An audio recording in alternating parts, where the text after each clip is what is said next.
Sebagai seorang mahasiswa, salah satu kesibukan yang sekarang aku lakukan adalah sibuk mengerjakan tugas.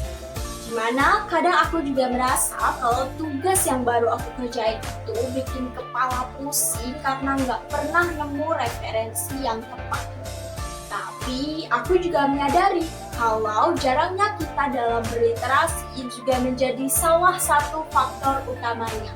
Padahal kita tahu kalau literasi itu sangat penting, apalagi untuk seorang mahasiswa yang masih aktif dalam bangku perkuliahan.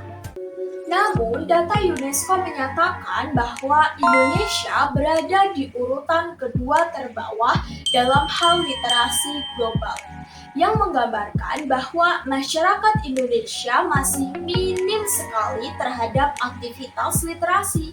Sedangkan banyak masyarakat Indonesia menggunakan tablet atau smartphone untuk aktivitas sosialnya.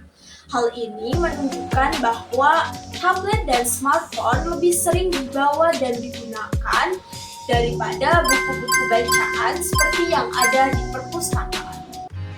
Nah, sebagai seorang Gen Z, aku merasa kalau kita membutuhkan inovasi baru dalam era digital seperti sekarang ini.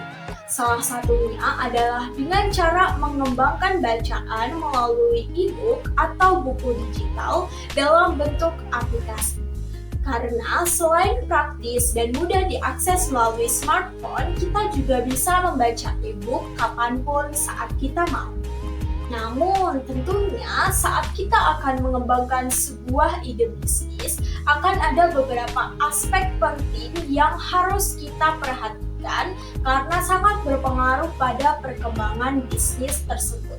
Aspek ini terdiri dari 9 elemen, yang diantaranya ada customer segment, adalah sebuah pengelompokan audiens atau pembaca ke dalam kategori spesifik.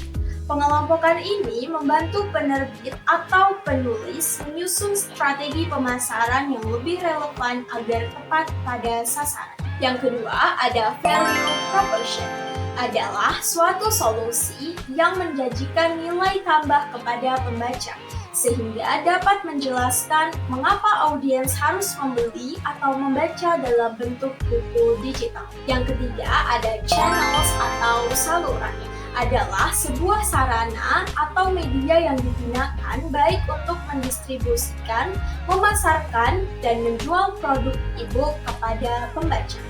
Yang keempat, ada customer relationship, adalah strategi yang digunakan untuk menarik, melibatkan, dan mempertahankan pembaca dengan membangun interaksi dua arah yang bernilai.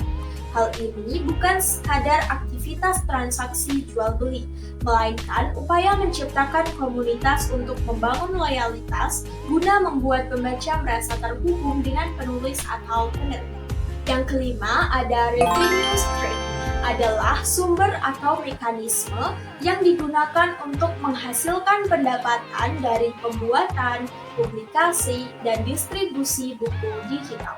Yang keenam adalah key research atau sumber daya utama, yang dimana strategi ini memiliki elemen utama meliputi keterampilan menulis, platform publikasi digital, materi desain, dan perangkat pemasaran. Yang ketujuh ada key activities, adalah serangkaian tindakan operasional dan strategis inti yang wajib dilakukan perusahaan untuk menciptakan, memasarkan, dan mengirimkan produk e-book kepada pembaca, serta memastikan operasional bisnis digital tersebut berjalan dengan baik. Yang kedelapan ada key partnership, adalah jaringan eksternal yang bekerja sama dengan penerbit atau penulis untuk memproduksi, memasarkan, dan mendistribusikan buku digital secara efisien. Mitra utama ini sangat penting untuk memperluas jangkauan pasar, meningkatkan kualitas produk, dan mempercepat pertumbuhan bisnis. Dan yang kesembilan atau yang terakhir ada cost structure, adalah suatu susunan atau seluruh pengeluaran yang diperlukan untuk memproduksi, mendistribusikan, dan memasarkan buku digital. Nah, model ini biasanya didominasi oleh biaya tetap dan sangat mengandalkan skala ekonomi karena biaya produksi per unit cenderung sangat rendah. Jadi, segala bentuk ide bisnis tidak dapat dijalankan apabila tidak ada rancangan yang dibuat. Seperti contohnya pada ide bisnis buku digital ini.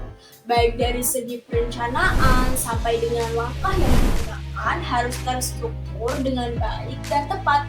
Dengan inovasi baru ini, kita tidak lagi harus pusing mencari alasan karena lupa membawa buku atau berat barang bawaan kita. Hanya dengan bermodal smartphone, kita bisa mengakses seluruh bacaan dimanapun kita berada. Sebab dengan berliterasi, logika kita akan lebih kritis dalam memahami informasi yang telah kita baca.